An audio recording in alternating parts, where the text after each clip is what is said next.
topic. So last night I looked up endowment joke and endowment meme online. I Googled it, and you probably wouldn't be surprised to find out that the endowment memes that I saw were not about this type of endowment. So I don't have anything to share that has any relevance to what we're talking about this morning.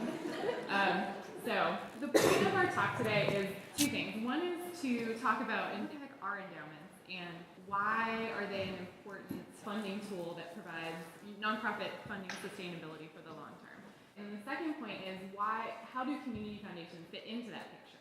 What a community foundation does is operate sort of as a nonprofit savings bank to focus on the really wonky technical investment policy issues that a smaller nonprofit might not have the ability or the staffing to be able to really nail and get right. There are two main types of endowments though. One is an endowment set up by an institution using its own funds that it's already received and compiled. Then secondly, there's a donor created, so specifically by a donor at the time the endowment is created. If your organization is setting a goal of creating an endowment and you're looking for you're looking to get donors excited about an endowment. You want to be able to tell them why this is an important goal for your organization. So why are you putting so much effort into creating an endowment, and why should a donor be excited about it? Essentially, what an endowment is able to do is create organizational stability for the long-term financial viability.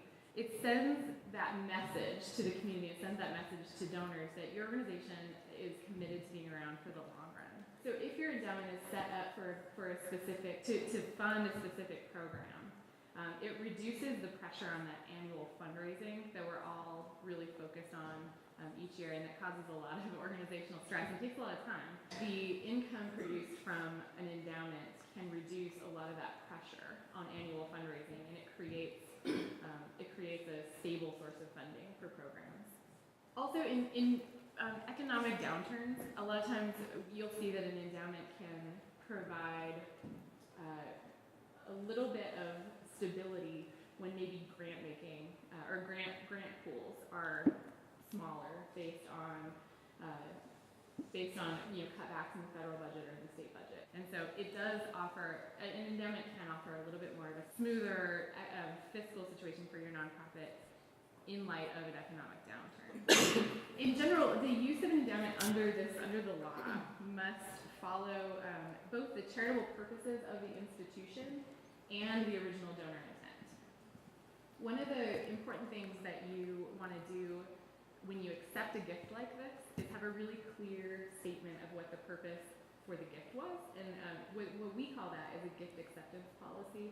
It's starting to become a clearer and clearer area of the law governing the investment of institutional funds for nonprofit and charitable purposes. The point of everything that we've talked about today is there are a lot of legal technicalities, there are a lot of ways to do this right, and ways to really get your donors excited about making sure that your mission, your organization is around and accomplished for the long run. And the similar point that I'm trying to make is that a lot of these legal technicalities, if your organization is so small and so just focused on your mission that you don't have the ability to even think about these issues after you leave here today, that's one of the main purposes of a community foundation, and we're getting better and better at it. And if you want more information about what we can do specifically to partner with you, I would set up a meeting with Bridget and ask all of us some more specific questions about what we do and what these funds might look like for your organization and how we can help you communicate with donors and setting them up. So hopefully this was helpful. Do you have any questions?